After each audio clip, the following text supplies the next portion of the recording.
everybody. We are here today at the Whole Brain Parenting Summit talking to Suzanne Reese, one of our very good friends. She's been along for the journey within the Cortex for a while, and we love all the things that she does and all the things that she knows, and we're very excited to interview her today. She's representing infant massage today. I'm Paloma Garcia, as you might know, one of the co-founders of In the Cortex. And I'm Danny Percone-Alamoto, the other co-founder. Yes, and this is Suzanne. Suzanne, I'll let you introduce yourself. Hi, I'm Suzanne Reese, and I'm an educator and trainer with Infant Massage USA. Awesome. Okay, let's get into it. Yeah, so our first question is, what pulled you to infant massage? How did you decide this was going to be a part of you? Oh, that's a great question, because we all come from different backgrounds. So my personal journey was, I was already working in the field of social services for families, primarily with neglected and delinquent teens.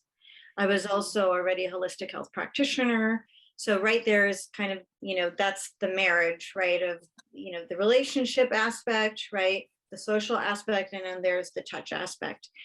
And I just thought there must be something out there that I can engage myself with to help families and their kids before the kids are literally either getting kicked out or they're running away, because that's where I was working with that population. And I discovered infant massage. A friend of mine led me to an infant massage educator training. I took it and I knew that that was the key. I ended up not pursuing social work because I found infant massage to be a real viable channel to connecting families with their children. And I got further along in my career and was teaching hands-on massage. And then I was offered this opportunity to become an infant massage trainer. And I leapt at the opportunity. I was at the time one of very few trainers in the country, in fact, very few in the world. So this was 20 years ago. And here I am 20 years later. And it's just been a wonderful journey. I love that. So over the years that you've been doing infant massage for the past 20 years, what do you feel like is like the biggest change you've seen in families? Just the dynamics, like what do you think has like separated or brought us together or whatever it is, like what's been the biggest difference over the years? Okay, so that's actually a really key question, because we're not massaging other people's babies. So I just want to really get that out of the way and make sure people know that it's not about families hiring people to come in and massage their infants or their young children. The key aspect, the foundation to our program, is connecting families with their children, and it's baby-led. So when we work with a family or a group of families, and we talk about asking permission to the baby and really instilling this notion that the baby has something to say, the baby can be part of the conversation, the baby is, in this case, in this exchange, it's the baby's in charge, because we're looking to the baby for everything, what their likes are, their dislikes, and for what mood that they're in. When a baby is raised in an environment where they have an opportunity to really communicate what they want and to be able to expect that communication to be received and to be honored, these are little people who can grow up to create those boundaries, those healthy social boundaries within the relationships that they establish in their lives, from childhood and then all the way on through life. So the biggest change that I've seen in our work is families giving us feedback on the quality of the communication between them and their children and themselves and their partners and their family members, because they realize that when they ask permission to a baby, may I massage you?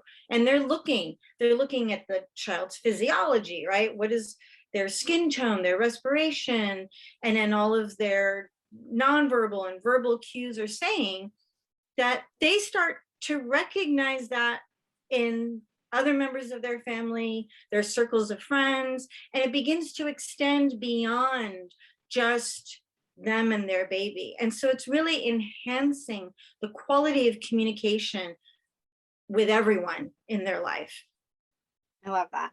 So backing up even more, how about, why don't you share, like, what does infant massage mean? Like, what is that?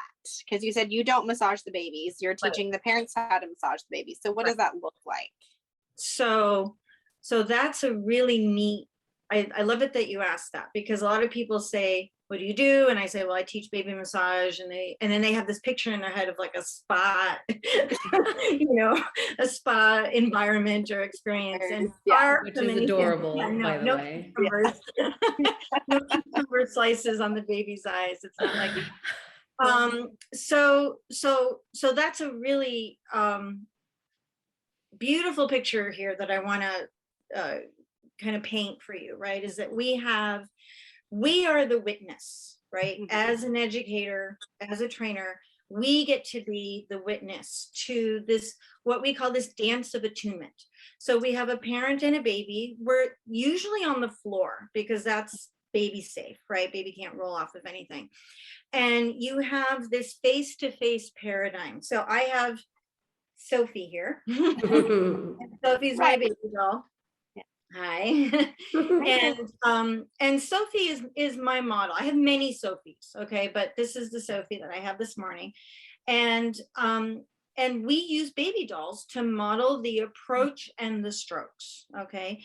And this is key. It's not just the strokes. In fact, the strokes are really the lesser part of what we're teaching. It's really more about the approach. The strokes are just a vehicle for delivering everything that infant massage is: attachment, bonding, communication, this dyadic dance of attunement, and building foundations of trust based in safe, predictable, and reliable experiences. So we have a parent and a baby who are looking at each other, and I'm asking, may I massage you? Is this a good time for your massage? Yeah, what do you think? And the baby is going to tell me. So typically the baby's in front of the parent, and the baby could be face to face, transverse, maybe the baby's kind of resting like in the fold of the parent's like inner thigh, right? Yeah. With the like sitting crisscross applesauce, right? Yeah. And the parent asks, may I massage you? And the baby's going to answer, and they're either going to look up and make eye contact, and the body's going to be open, the face is going to be bright, the baby might be reaching for parent, the baby might get excited because we always, like, for example, we always start with legs and feet. That's the entry point, right? So the baby begins to learn and understand this language of infant massage as the parent repeats it each time, right? That's the safe, predictable, reliable approach. Every time the parent comes to the baby, the parent might hold the baby at their legs and feet. The parent has this particular look. They have this particular tone, and all of it means, may I massage you? Is this a good time for your massage, right? So the baby learns to anticipate this. Now, if the baby's not in the mood, the baby, in anticipation already, with all of those cues and signals coming from the parent, the baby will know, like, oh, gee, mom or dad or grandma or whoever it is, right, is asking if I want a massage. I'm really not in the mood. So I'm going to look away. I'm going to, maybe try and cover my face a little bit. If the baby can turn their body, they might start to turn away. Maybe they'll sort of push away or bat away. If the language channels are not being received for whatever reason, and the parent or the primary caregiver is still proceeding to try and massage them, then the baby might start getting, more insistent, right? And really like pushing, and then they'll start to cry.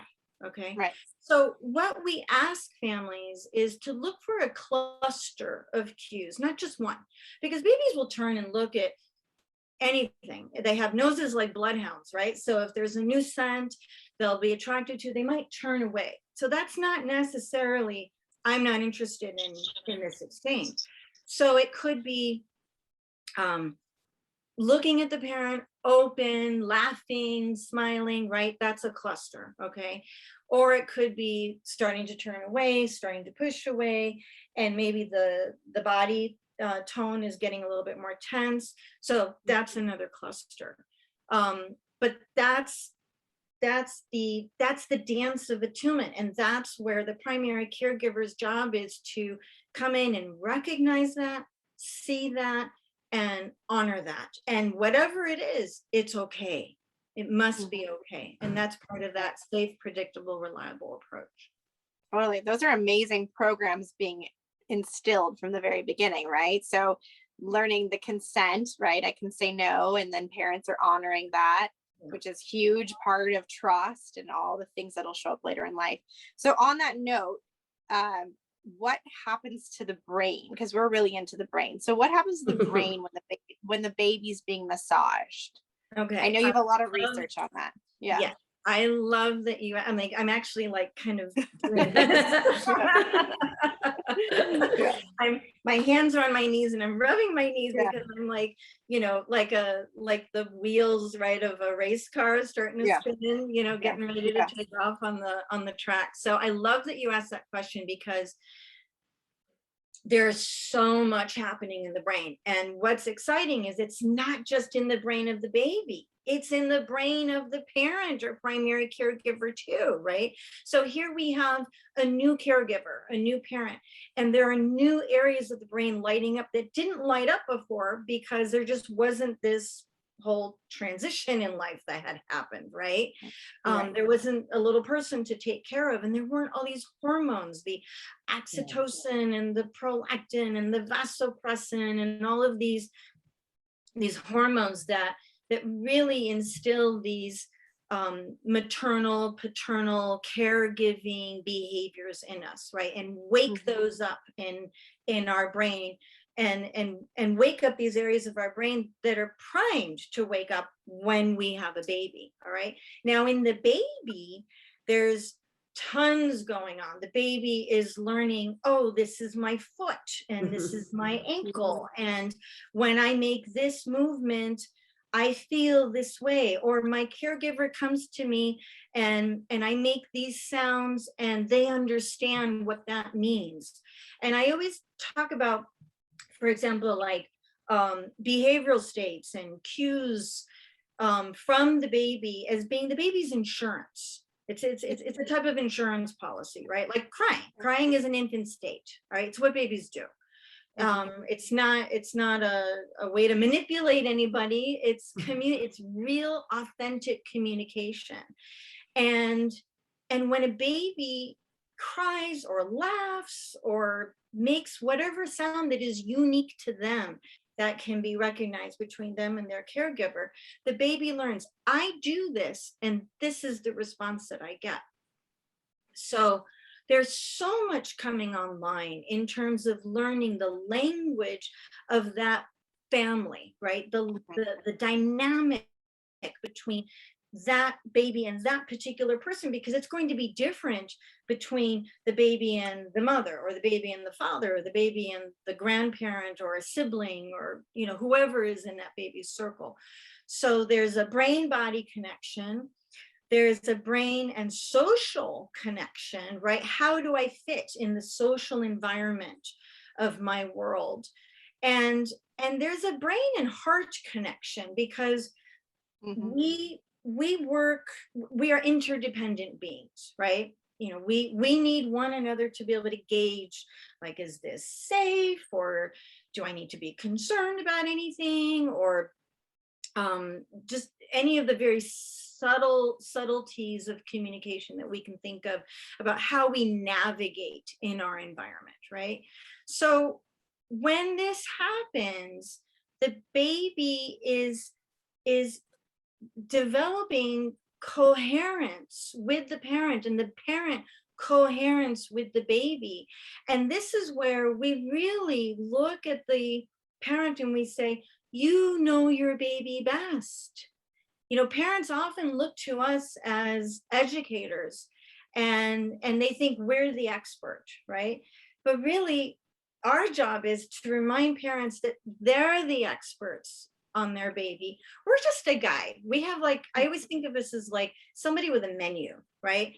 And you can do this and this and this and this and this. Infant massage is one of the items. And then in under infant massage, you have these options as well, right? And ultimately, the parent and the baby are going to create their own little routine. And that's going to change because the baby is going to continue growing, and their likes and their dislikes are going to change, and there will be changes. But a question a lot of people ask is, well, when does this end? And we always say, we hope it never does, right? So I hope you're going to ask me about that. That's the next question. I was literally about to say, so what happens when they're not infants anymore? Is it done? Can we keep going? How does that look? Right. Yeah. And I'm just so thrilled to be here because, I mean, you know, Danny, I mean, I can talk about this for days, and luckily I get and you do. Yeah. For your trainings, right? It is a 4-day training, right? Yeah. So we hope it never ends. And as the child grows, it's something that grows with the family. Now, there might be a family that says, well, you know, I have like a 14-year-old at home and I have this 4-month-old, right? And so I feel like I missed out. And the truth is they didn't, because bonding and attachment, communication, that mutual dyadic dance of attunement can begin at any time. I mean, if you think of like anyone who is in your life that's important, right? Anyone that you have a relationship with, you didn't necessarily know this person from the time you were in utero or an infant, right? You meet them later on in life and you build the same foundations based in safe, predictable, reliable exchanges, right? So you come to learn that this is someone that I feel safe with. This is someone whose actions I can predict, and this is someone who I have predictable, reliable exchanges with, right? So you have that foundation, and that can be something that you can develop at any time in life. If it's already there, you can expand from it, right? So this is where, like, let's say, so we have the infant part, right, taken care of. So then let's say they have a toddler. So as a toddler, they're more busy. They're more kind of like that no stage, right? You know, and kind of getting a little bit more vocal and saying things just because they can, right?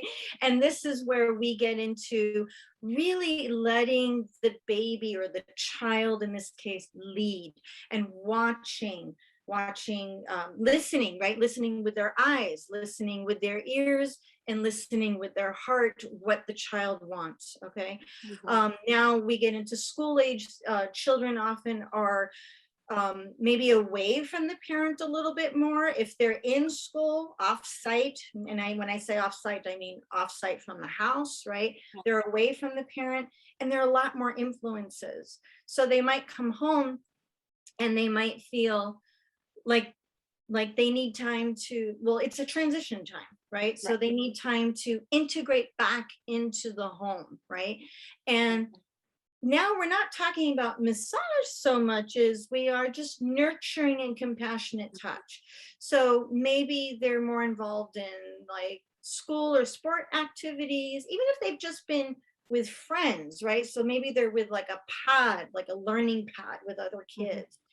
And they come back and just having that opportunity to just sit face to face or in close proximity with their primary caregiver, and they know it's safe to cheer some part of the day on, or maybe share a part of the day that was frustrating, and the parent reaches over and touches their shoulder or holds their hands, or maybe a parent is brushing their child's hair, or sitting down next to them. Maybe the child laying down with their head in their parent's lap and the parent is stroking their head or massaging their feet. They can engage in touch-based games, right? Like wrestling, right? Or even like cat's cradle, where they're touching hand to hand. But it's really about bringing children and parents in physical proximity, and then hopefully in physical contact. And the same as they get, you know, older, or like into teens, and because they're going through a lot of the same developmental, like you know, big developmental shifts when they're 14, 15, 16, as they did when they were 2, 3, and 4. Right? These are huge leaps. So they need that same level of support and that touch base, knowing that no matter what goes on outside here, they can come home and they know they have that base with their primary caregiver. I love that.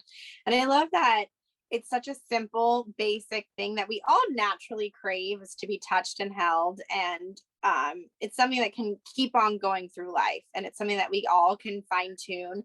So do you work with families and training parents? And then you're also training other people. What is the training? Who do you train, I guess is my question. So my role as an educator is to work with families. And I'm really glad we're talking about that distinction, because a lot of people use the words interchangeably, or they use trainer and it means everything. So as an educator or an instructor, you might say, I'm working with families.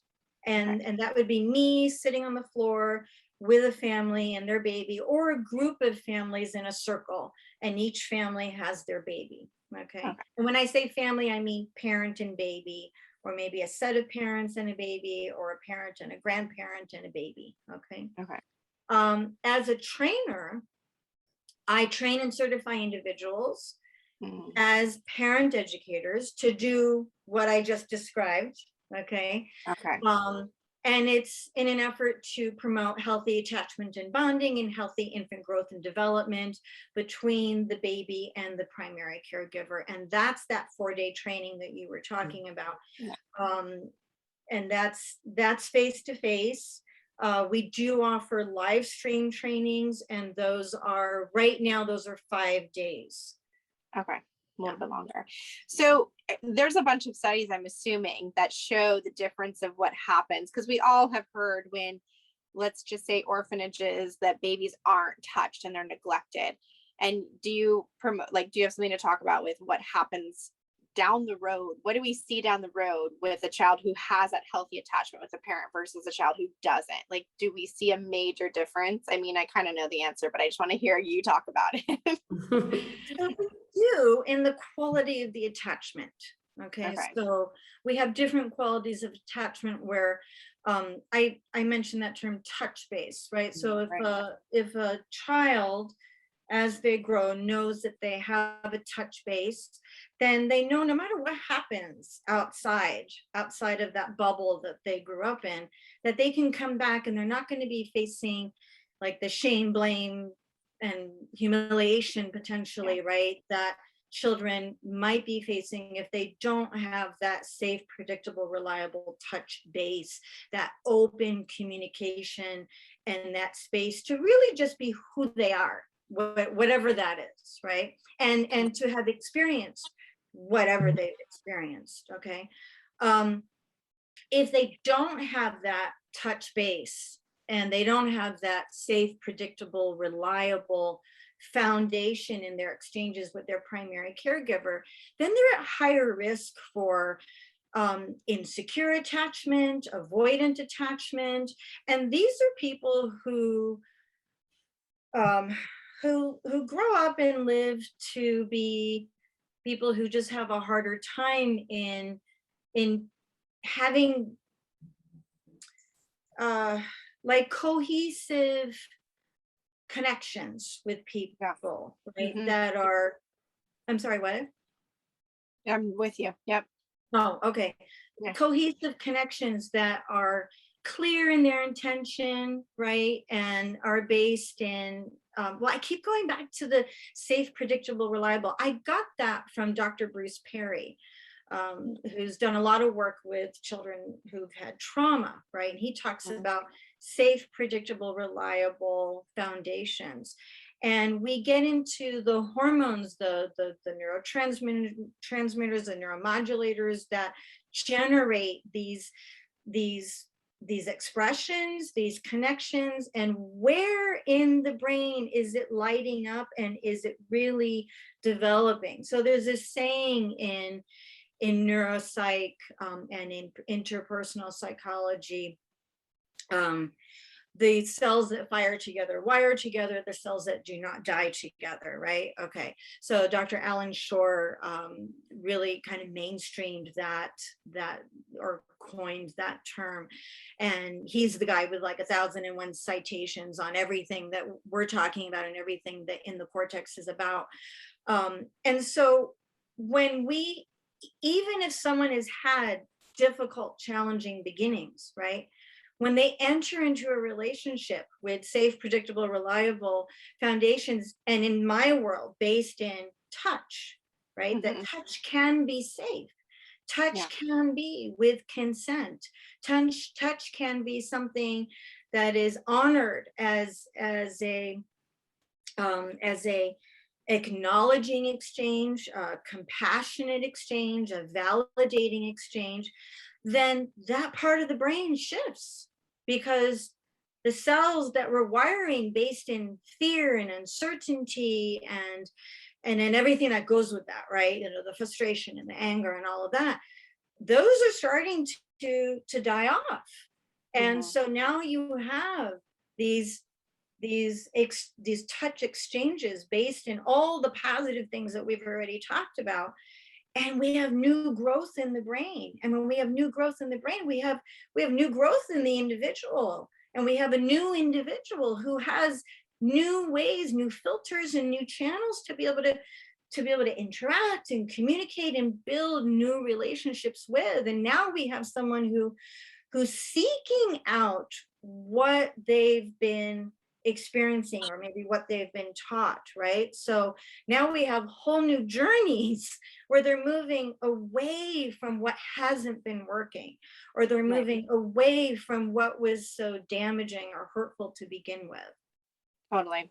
And because our summit is based on parenting and how we can help support parents on their journey, last year, I mean, across the world, right, the effects of COVID was felt.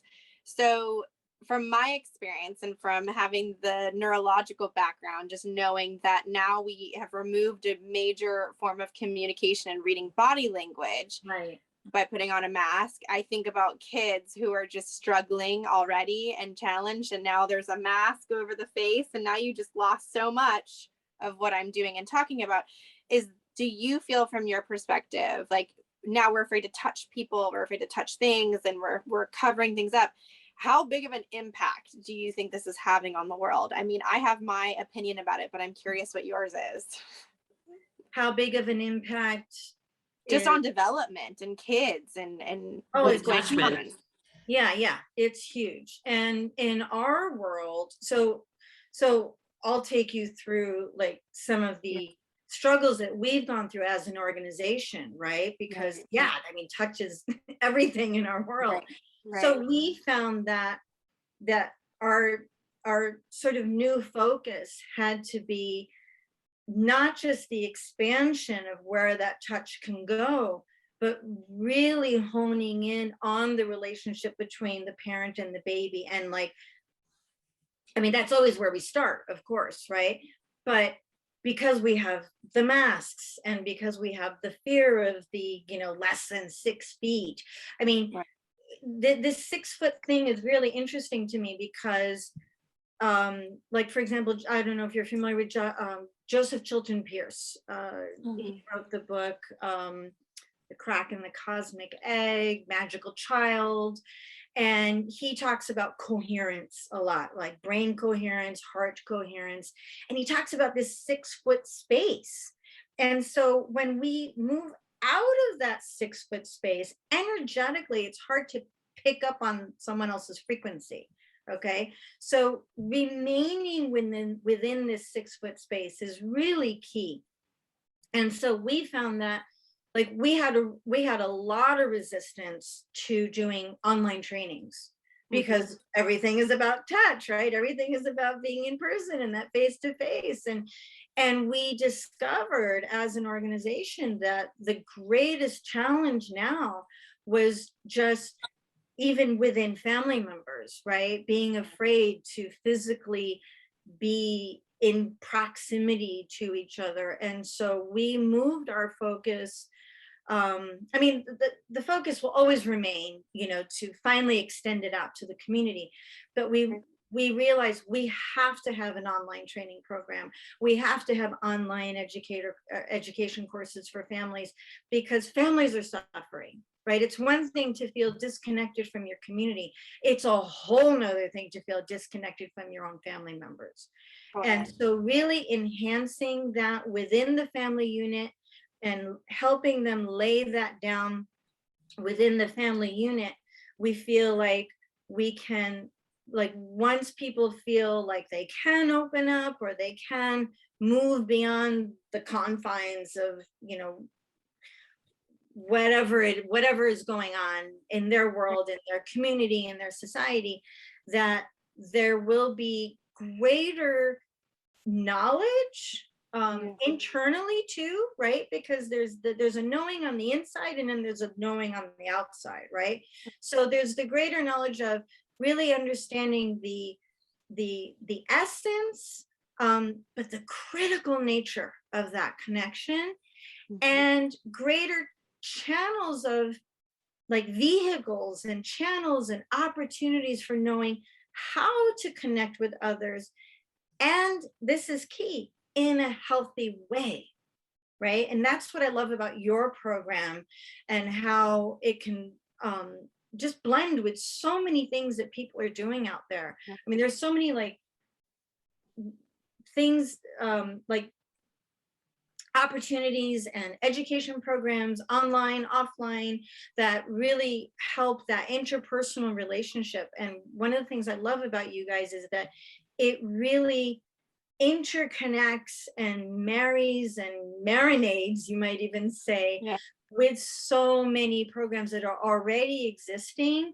And it just like shines a light on the goodness and the brightness and the uniqueness of each program, and just kind of makes it illuminate, you know, almost like gives it this sort of opalescence. I'm a very visual learner, so I love it. I was in that with you, and thank you for that. Yeah, I mean, thank you. We completely agree about your program too. Obviously, we love it, and we've collaborated with you so much. And I think, you know, right now you're talking about the technology, and I have a question about before the pandemic. You know, you've been with the organization for a long time, and I'm interested to see how you've seen the relationships between parents and children change with technology, with this. Right. And the iPads and the TVs and the things. I mean, I'm sure you've seen huge shifts, right? So it's interesting that you say that. We have, so Ed Tronick, who is a amazing presenter and researcher, did a study many years ago called the still face experiment. So I don't know if you're familiar with it. Okay. And my son and I, when he was like just sitting up, we were, well, actually from the time he was born, we partook in a lot of research with UCSD here in San Diego. That's where I'm streaming from. And it's not anything that, you know, we necessarily get paid for. He'll get like a $5 Amazon gift card or something sometimes. But I just have wanted to engage in it because I want to help support the doctoral candidates and their journey. And it's something that I teach. And so I love to be able to participate in it.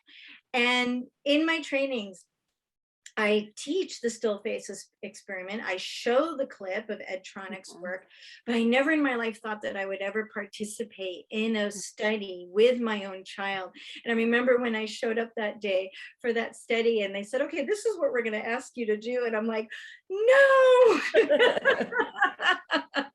Terrifying. Because the primary caregiver is asked to be face to face, right, with their child, and interact, and then all of a sudden you have to go blank, and you're supposed to have no expression, right? That's still face, like that, right? And then they watch what happens in the child and how the child uses verbal and nonverbal communication to try and get the parent's attention and try and get the parent to engage again. And Tronic talks about this not just in infants and young children, but in adults as well. And he's done studies with adults as well. And what he's found is that this is life, right?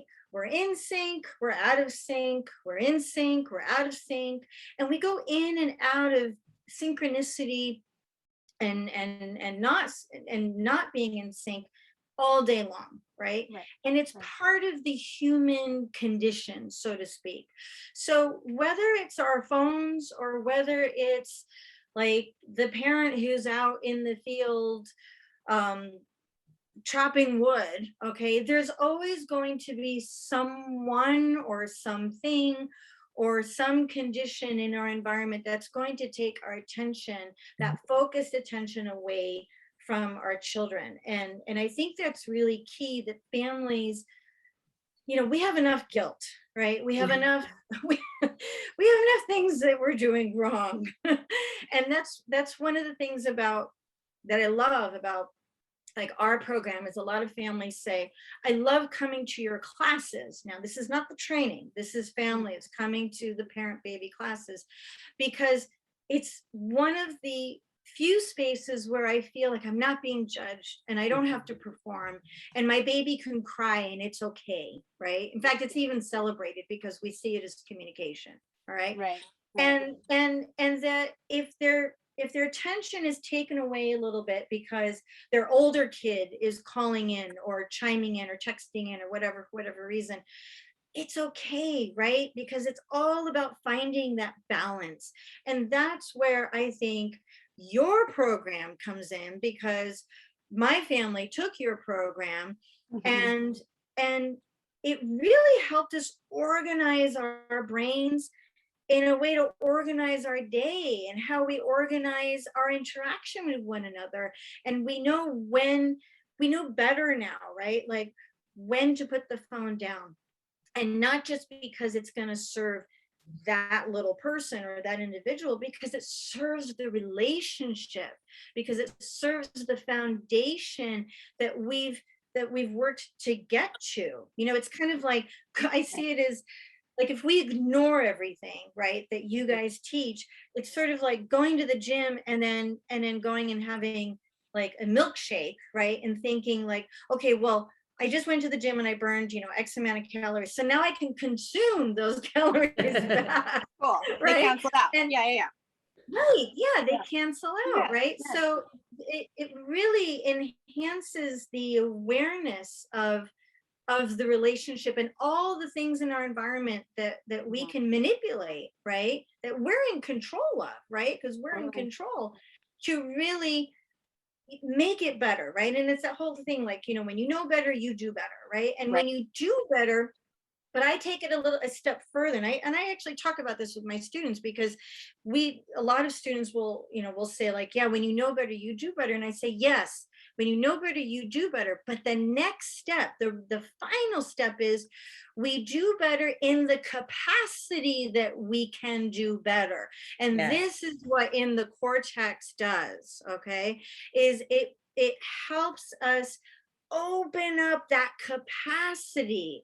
And that's one of the things that was so exciting when I took the program. You know, we did it, and I really wasn't expecting much, you know, because I felt like we're a high functioning family, you know, we all get along, we love each other.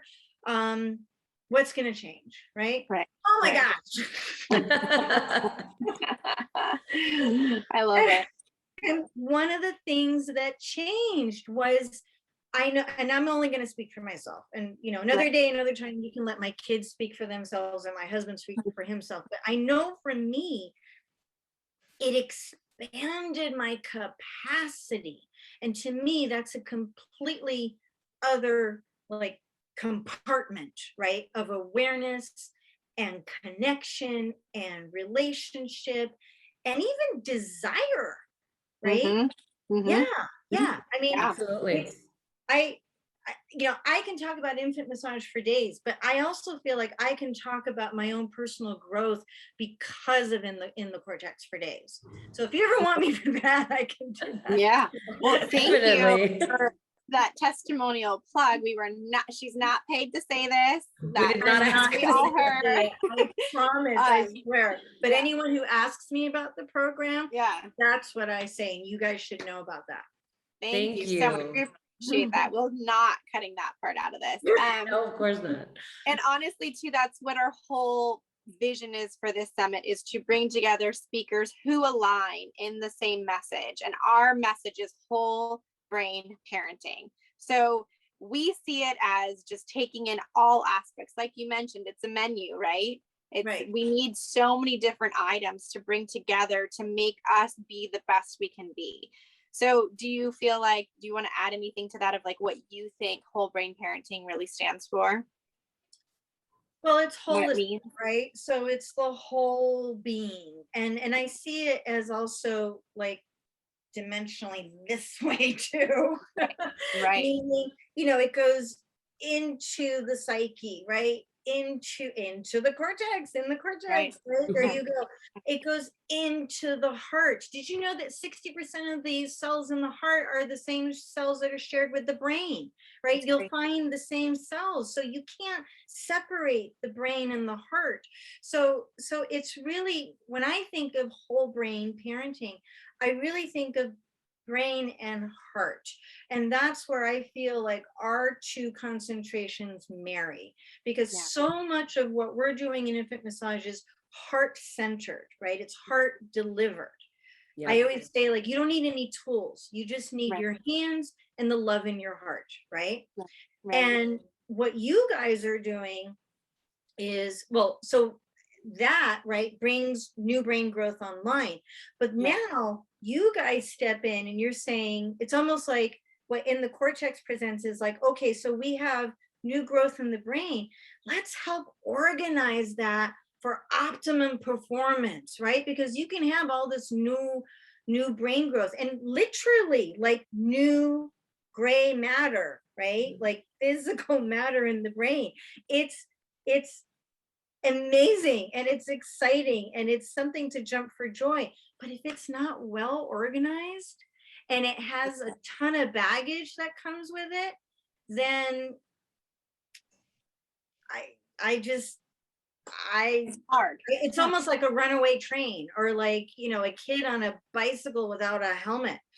Right.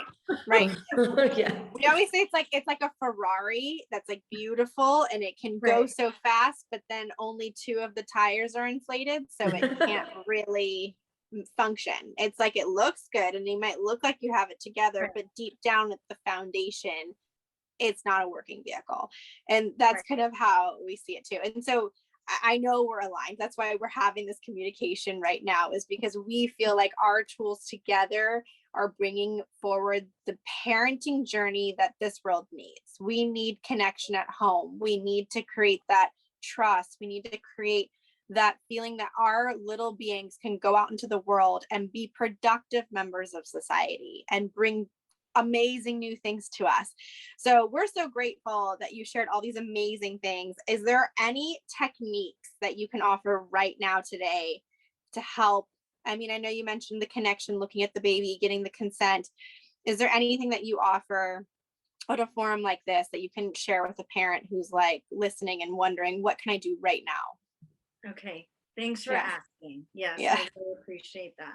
So what I say to parents is, what you can do right now is physically get in touch with your children. It doesn't matter the age, okay? Infant, toddler, school age, teenage, adult, all right? Yeah. There's an old poem, and I don't even know who wrote it, but it's called Touch Me.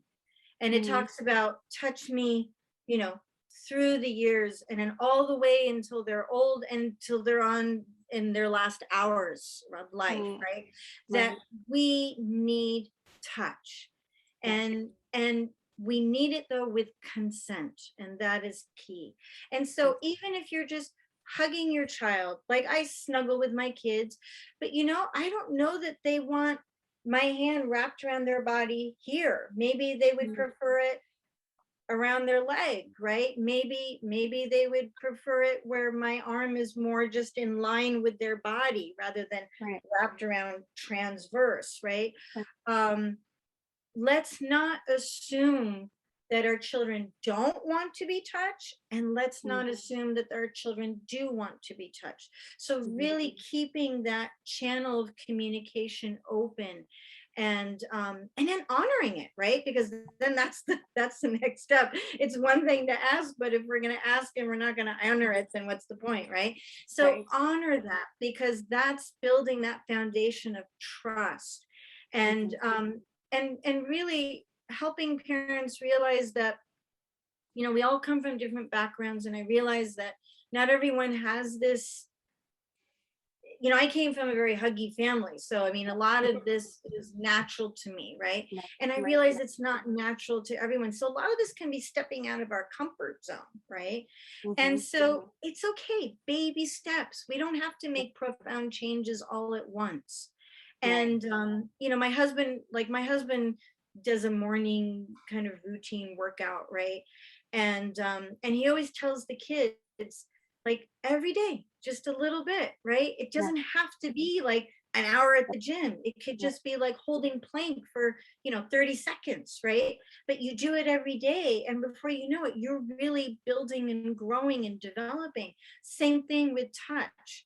So even if it starts as just a tap on the shoulder, and then maybe the tap then develops into, you know, more of a hold while you're exchanging verbally, and then the hold, you know, maybe moves to the face, something more intimate. And then maybe, you know, you finally get to the point where you're hugging, and then the hugs are held for, you know, a longer period of time. So just physically get in touch with one another is really my message, with consent. Yeah, I love that. And I think that if you're giving kids this message at home, that's the number one thing that you can give them to understand how to relate with others. You know, a kid that trusts their home base, their body, trusts their parents, and knows how to truly give consent and know that it's going to be respected. That's a kid that's going to go out into the world, whether they go to school, they go to work, wherever they go, and they're going to look for consent in other people, and they're going to trust themselves, and they're going to respect other people's boundaries as well. And that's something we need a lot nowadays. You know, these are the children are the future, guys. Let them lead the way. That it's true, right? This is the kind of kids that we want guiding the future. That's right. And Paloma, you haven't even taken my training, and you exactly exemplified, you know, what we teach is that long-term benefit of what we start now, and how it's going to show up in life later on, and in other relationships. And one other thing I want to add to parents, a message to parents, is, you know what, even if you're away from home and away from your kid most of the day because you have a full-time job, because a lot of parents struggle with this, right? Like, well, when am I going to fit this in? And you know, we don't have time and we're so busy. It's the quality, not the quantity. Right? It's the quality. And even if it's just that does 3 minutes before they close their eyes and they're out like a light, right? That's the last thing that your kid's going to remember, right? So, or if it's at bath time, or whatever stage of life you're in with your child, right? And how you're caregiving for them. It's the quality, and it's what's right for you and the child. So there's no clock to go by. There's no specific pattern to go by. It's what works for you and your child. So it has to be mutually agreeable, right? For it to be mutually beneficial. Yeah, I feel like that totally lines up with a lot of what we talk about too, Danny, is about, you know, a lot of parents, I think nowadays, because, which, you know, it's good and it's bad, right? All this technology, all this communication means that there's so much more information out there. And that's, again, part of the reason why we did this summit, because it can be conflicting. And as a parent, I mean, I'm not even a parent yet, but I'm always like, oh my God, what am I going to do? Because there's so much out there, right? And I think parents feel just so much pressure, at least the parents that we worked with, and I'm sure you've seen the same, of I have to do this and this and this and this, and it has to be perfect and blah, blah. And there's a lot of judgment out there, you know, especially with like social media and people looking at other people's, you know, pictures or whatever they might be posting, and this anonymity that makes everybody think that they can, you know, have opinions about other people's lives without knowing anything about them. Right. I think that, yeah, always. And it just makes people feel so self-conscious. I think parents feel so self-conscious about, what am I doing? Am I doing it right? And I think what I love about infant massage, one of the things I love is that it's a no judgment zone, like you were saying. And that goes for everybody involved, for the kids and for the parents. Like if you can do 1 minute a day, that's great. That's 1 minute more, like you said, like with the plank. And I think that's such an important and lasting message for all parents with anything that they're trying to help their kids with, right? It's got to be fun for both of you, and you've got to do what fits in your life. Yeah. Right. And it's also putting responsibility into the parents' hands. And that for me is so big, because I know it's easy for us to turn our power over to all these experts that they know what they're doing, but it has to resonate with you. And then you are empowered to then do whatever is being guided. So, and that is infant massage from how Suzanne teaches it. And I know that that's their message. That is very important, that it's, we don't touch your babies. You're in the driver's seat. You're a baby, you know your baby best. And we couldn't agree more with that statement. Is there any last little things you want to share about anything? I know you've sent some really good message to parents, but if there's any last, if you were to have a magic wand, would you make infant massage a requirement to have a baby versus, I think we focus heavily on the pregnancy and the delivery of the baby, but what about the next 18, maybe 40 years, right? Like, would you say, are you on the same page as us of like, this should be a required course for parents? Absolutely. Yes. Yes. It should be a requirement. Well, I mean, actually requirement is a strong word, because I do believe in freedom of choice. But it should be on the menu is really what it is, right? It needs to be on the menu so parents know that it's a choice, because not I mean, it's just like breastfeeding versus formula feeding, right? You know, a fed baby is what we want, right? So a baby or a child or an individual whose person outside and inside is attended to, and whether that's through brain work, or whether that's through nurturing and compassionate touch practices, or whether that's through being involved in other areas of their life, but just that like quality versus quantity, but when it's quality, that it be present, right? So I think, and that sort of is kind of goes back to like, you know, when you held up the phone, like, what do I think about this? And yeah, we go in sync, we go out of sync, but when we're in sync, let's make it count, right? Let's just make it count. And so that's what I feel like we're providing here, is we're providing opportunities to make it count, because I feel like a lot of families struggle with that, right? Like, you know, they're told, oh, you know, soak it all in, make it count. The years are going to go by so fast, you know, and in a blink, they're going to be, you know, 18 and off on their own. And it's like, okay, I'm supposed to make it count, but I don't know how. How am I supposed to make it count? Right. So I feel like what we're presenting is really the how. And it's exciting to me, because both of what we're presenting, both things are so simple. They're so simple. They're so simple. It's like, what? You know? They're simple. Like, does that really work and have an impact? Well, yeah. I mean, that's like back to basics. I think we're adapting to this new situation of technology, right? It's overwhelming our lives. But is it the best thing for us? We don't know what the end result's going to necessarily be. We're starting to see what's happening, but we're in the experimental phase of all this technology, just like instant gratification. So what we're saying is, yeah, embrace it, but balance it, right? And make sure that you still really go back to that fundamental, you have them here. Most of the time, everyone has their two hands with them, on them, right? And that's what we're asking for, just going back to those basics while balancing this world. I almost said crazy world, but I think it's fun and it's an exciting world. It's fun. It's different. We're taking it on. but Very. transformation starts at the foundation. And that is why we're doing the summit. And Suzanne, thank you so much. By the way, Infant Massage is offering a 10% off code for that you can use on their website. So we're going to plug that in the details of today's video. And of course, we're going to share all of Suzanne's information, all of Compassionate Child's information, all of Infant Massage's information, and we'll put everything out there for anybody who's interested in learning more. And thank you so much for being with us, Suzanne. It was awesome to talk to you. Sure. It was really awesome to be here. Thank you for being invited. I loved it. Thank you. Thank you. Thank Thank you. you. Have an amazing rest of your day. We love you. You too. Okay, Bye. bye.